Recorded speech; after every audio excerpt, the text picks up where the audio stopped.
एक समय एक सिमली नाम की लड़की थी और वो किसी गुरु से उपदेशी थी, आस्था भगवान में गणी थी। और प्रारंभ से ही ये ऐसा रहा है कि जगत और भगत का आपस में मतभेद बना रहा, और जिस कारण से भक्तों को बहुत कठिन यातनाएं सहन करनी पड़ी। संसार की रीतियां, सांसारिक जो परंपराएं हैं, वो यहाँ इस काल के जाल में रहने के लिए व्यवस्थित है, एक व्यवस्था है। और जो लोग परमात्मा से परिचित नहीं है वो इसी में, इन्हीं में व्यवस्थित है। उस लड़की की बहुत आस्था थी। नगर के बाहर एक साधु का आश्रम था। वो लड़की उस महात्मा को आहार करा के आती थी, उनकी सेवा भी करती थी और शाम के समय अपने घर आ जाती थी। कुल के लोगों ने, परिजनों ने बहुत कुछ प्रतिबंध लगाए, लेकिन लड़की नहीं मानी। उस सिमली का एक भाई था, मंसूर नाम था उसका। उसको अन्य व्यक्तियों ने कहा कि आपकी बहन शाम के समय और गैर टाइम को वक्त जाती है संत के आश्रम में। देख ले भाई, इज्जत का सवाल है और पूरे नगर में चर्चा चलती है अपनी बहन को मनाकर। अब मंसूर ने सोचा भी पहले ये देख तो लूं, वास्तव में वहां उस आश्रम में ऐसा क्या है। इस दृष्टिकोण से जब उसकी बहन शाम के समय प्रतिदिन जाती थी साधु का भोजन लेकर, जिस दिन घरवाले भोजन नहीं देते थे तो वैसे जाती थी, उनकी सेवा कराती थी, कोई कपड़े धोआती थी, कुछ देर उनकी चरण दबा देती थी। अब मंसूर ने, भाई ने सोचा कि सीधा संत से बोलना अच्छा नहीं होता। साधु संत बड़े सहनशील होते हैं और सिद्धि युक्त होते हैं। अपराध के विषय में कुछ उठपटांग कहना हानिकारक हो सकता है। उसने क्या किया कि आश्रम के बाहर खड़ा हो गया और जैसी भी कच्ची पक्की कोई द्वार थी उसके अंदर कोई सुराख था। उस सुराख से वो देखने लगा। छोटा सा आश्रम था, को 100 गज का होगा, गणित करना 150 गज का, और उसमें एक झोंपड़ी डली हुई थी। संत जी बाहर बैठे थे, गर्मियों के दिन थे, चंद्रमा की रोशनी थी।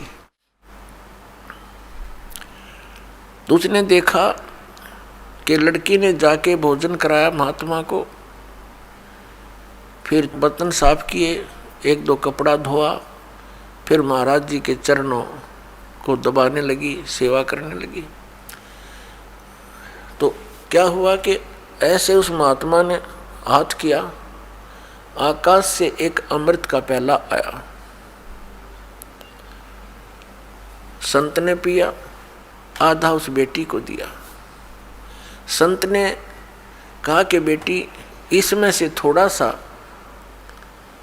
एक नालायक व्यक्ति खड़ा है, उसके भी मार देख छींट, इस सुराख के अंदर से जा और उसके भी लगा दे, थोड़ी सी कल्याण हो जा। एक नालायक व्यक्ति खड़ा है।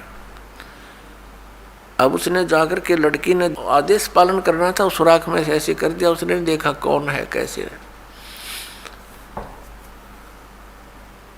तो उसके भी जीभ पर वो थोड़ा सा अमृत की छींट लगी। एकदम उसके हृदय में एक विशेष प्रेरणा हुई कि मैं बहुत पापी हूँ, मैं नीच हूँ, और ऐसे पाक साफ महापुरुष के विषय में मेरे मन में दोष आया रोता हुआ आश्रम के अंदर प्रवेश हुआ और कहा, महाराज मुझ पापी का भी उद्धार हो सकता है। मैंने आपके बारे में बहुत गलत सोचा। उस संत ने कहा, बेटा जब तक बोध नहीं होता, ज्ञान नहीं होता, तब तक प्राणी के ऐसे अपराध अक्षमा करने योग्य होते हैं। और बेटा कोई जानबूझ कर करोगे, दीक्षा उपदेश लेने के बाद आपके मन में ऐसा संत के गुरु के प्रति दोष आता है तो फिर आप पाप के भारी बन जाओगे। काफ़ी देर सत्संग सुनाया। प्रतिदिन वो भक्त अपनी बहन के साथ दिल्ली आने लग गया। खूब सत्संग सुना, दोनों बहन भाई मिलकर सेवा करते थे। फिर क्या हुआ कि उसके हृदय में एक ऐसी प्रेरणा हुई, अनल हक। उस संत ने उसको एक मंत्र दे दिया, अनल हक, कि इसका जाप किया कर। अपने आत्माओं पिछले पुण्यकर्मी प्राणी ही परमात्मा की खोज में लगते हैं। उनको ही इतना शीघ्र इन बातों का असर होता है, संत के वचनों का। तो महान पुण्यात्माओं में से एक था मंसूर, और संत की कृपा से उसके पिछले पुण्य स्टार्ट हो जाते हैं, उदय हो जाते हैं, और वो प्रेरित होकर के वो भक्ति प्रारंभ कर देता है। जैसे एक फॉर एग्जाम्पल, जैसे कोई कटोरी में घी डाल रखा है, उसमें एक ज्योति भी रखी है, और वो ज्योति जला रखी थी, बुझ गई, घी भी है उसके अंदर, बनी बनाई बाती भी उपलब्ध है। एक सीख लगाने की आवश्यकता है, वो जग जाएगी। तो जितने भी पुण्यकर्मी प्राणी हैं, जो भी साधु संत महापुरुषों के प्रवचन सुनते हैं, किसी भी संत के, चाहे उसने भक्ति मार्ग का कति ज्ञान नहीं, लेकिन भगवान की महिमा तो वो भी सुना ही देते हैं। तो उससे क्या होता है कि वह ज्योत जग जाती है। अब वह ज्योत तक जगगी, जब तक पूर्व जन्म का उसके अंदर घी है यानी पुण्य है, तो वो जगेगी, प्रेरणा बनी रहेगी भगवान के पाने की। यदि आगे उसमें विधि घी उसके पास नहीं है डालने के लिए, तो वो ज्योति भी जल जाएगी और घी भी समाप्त हो जाएगा, और सारा कटोरा व कटोरी काली हो जाएगी। तो पुण्यात्मा, उस अनल हक मंत्र के गुरु जी ने दे दिया जो मंत्र देना था उसको। अनल हक का अर्थ होता है अहम ब्रह्मास्मि, मैं ही ब्रह्म हूँ, मैं ही परमात्मा हूँ, अनल हक। हालांकि ये कोई मंत्र वंत्र नहीं था, लेकिन उस मंसूर के अंदर वो पूर्व जन्म का घी और ज्योति रह रही थी, वह जगेगी। अब उस मंत्र से भविष्य में तो कोई लाभ उसको होना नहीं था, क्योंकि वो चार्जर ठीक नहीं था। पूर्व जन्म की बैटरी से उसमें इतना प्रभाव था, इतने पुण्यों से, कि उसने अनल हक कहना शुरू कर दिया कि मैं ही परमात्मा हूँ। अब भोली आत्माओं पुण्यात्माओं को जैसा भी गुरु ज्ञान देता है, वो तो दृढ़ होते हैं। गुरु जी ने 2 दूना 6 कह दिया तो वो 6 ही बोलते रहेंगे। घर वाला कहेगा, कोई उसको बताना चाहेगा, वो नहीं मानेगा, कहता नहीं मेरे गुरु जी ने ऐसे ही बोला। तो अबोध बच्चे ऐसे ही होते हैं। इस बात का ज्ञान पूरे मुसलमान धर्म में हुआ, क्योंकि वो मुसलमान धर्म से संबंधित था, और मुसलमान धर्म ये मानता है कि जीव ब्रह्म नहीं हो सकता। वैसे तो जीव ब्रह्म हो ही नहीं सकता, ये तो अंडरस्टूड है। जीव तो ब्रह्म है ही नहीं, ब्रह्म अलग है, जीव अलग है। ब्रह्म मीन भगवान, जो जीव का भी उत्पत्ति करता है। लेकिन मुसलमान धर्म ये मानते हैं कि पृथ्वी पर परमात्मा नहीं आ सकता। वह तो 7वें आसमान में रहता है, 7वें स्वर्ग में। और कोई ये कहता है कि पृथ्वी पर परमात्मा है, वो दंड का अधिकारी है, वो भ्रमित कर रहा है, मुसलमान धर्म के विधान को बिगाड़ रहा है। इस कारण से मंसूर को बहुत बार समझाया, राजा तक बात गई, बहुत कुछ कहा लेकिन नहीं माना, अनलहक करता रहा। उसको कहा कि तू ऐसा मत बोल। अब साधु को तो कोई बोल नहीं सके था कि वो क्या मंत्र दे रहा है, लेकिन पब्लिक के अंदर जब बात आ जाती है तो वो अपना पूरा जोर शोर से विरोध करते हैं। अब क्या हुआ कि वो नहीं माना तो उसको चौराहे पर खड़ा कर दिया, बांध दिया उसको चौराहे पर। और फिर क्या कहा कि या तो तू अनलहक कहना छोड़ दे, नहीं तो तेरे पत्थर मारेंगे। उसने फिर कहा अनलहक, क्योंकि वो तो मदमस्त हो गया था, अलमस्त हो गया था।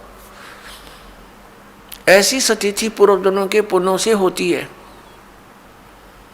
और भविष्य की भक्ति नहीं होती है तो वो नष्ट हो जाता है उस जीवन ऐसी पुण्यात्मा का। तो उसको सजा दी गई कि पूरे नगर के व्यक्ति इसको पत्थर मार मार के इसका वध करेंगे।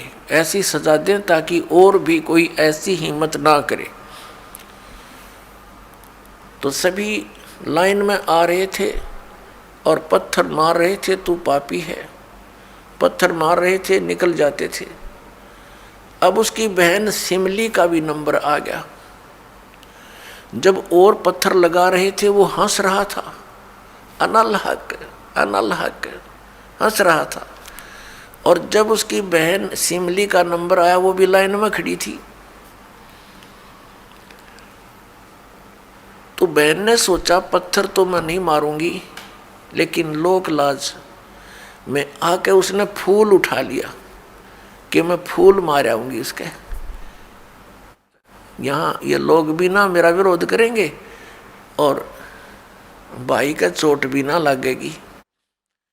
उसने फूल मारा, फूल मारते ही वो रोने लग गया, बहुत बुरी तरह रोने लगा। तब सिमली ने कहा कि भाई लोग तेरे पत्थर मार रहे थे, उनके पत्थरों से नहीं रो रहा था, और तू मेरे फूलते रोने लग गया। अरे ये कोई चोट थोड़ी लगी तुझे? उसने कहा सिमली ये तो अनजान थे, इनका मुझे दुख नहीं था, तू तो परिचित थी मैं किसके ऊपर फिदा हो रहा हूँ। और तेरा हाथ कैसे हो गया नालायक मेरी तरफ? तूने भगवान की तरफ हाथ कर दिया, मैं भगवान के लिए ड्यूटिड हूँ, और तूने क्या समझा फिर ज्ञान को? न्यू रो रहा हूँ, तेरा जीवन बर्बाद हो गया, तूने ज्ञान समझा नहीं बहन। तेरे फूल का मुझे इसलिए दर्द हुआ, तू तो परिचित थी इस बात में। उसके बाद नहीं मरा वो पत्थरों से, कहने लगा या तो कहना छोड़ दे अनलहक, नहीं तेरा हाथ काटेंगे। उसने कहा अनलहक, हाथ काट दिया। फिर कहा दूसरा हाथ काटेंगे या बंद कर दे, अनलहक। तेरी गर्दन काटेंगे, बंद कर दे, अनलहक, काट दिया। अब उसको गाड़ा नहीं, मुसलमान धर्म में नीचे दफनाते हैं जमीन में, उसको सवा कर दिया काफिर समझकर कि काफिर जलाए जाते हैं, उनकी सोच है। और उस राख को जल में फेंक दिया कि इसका नामो निशान मिट जाए दरिया में। कहते हैं वो राख भी, ऐस भी, वो बबूत भी अनलहक अनलहक अनलहक करती जा रही है। और 1000 मंसूर बनकर गलियों में घूम रहे हैं। सबने दरवाजे बंद कर लिए, टट्टी पेशाब निकल गया, लोगों का घबरा गया, ये क्या हो गया, भगवान का भगत था, ऐसा हो कर दिया इसके साथ। तो पुण्यात्माओं, अब ये ज्ञान है, तत्व ज्ञान है, इसको बहुत गहराई से समझना है।